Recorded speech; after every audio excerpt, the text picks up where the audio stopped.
تقریبا که بنده 80 سال دارم اینجا بازار صفی از تبریز. ما اینجا شغلمون همینه، چای فروش هستیم. ما وقتی به مشتری چای میدیم، مشتریمان از ما چای میخورن. خب نیم کیلو چای میخواد، ما باید نیم کیلو چایش بدیم.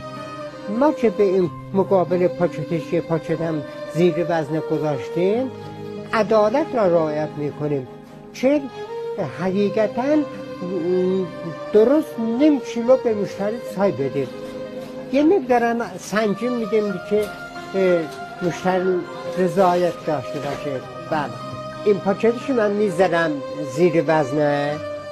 خب این حق الناسه، رعایت حق مردمه. بهش از دست آدم رفت از اون روزی که گندم خورد. ببین چی میشه اون کس که یه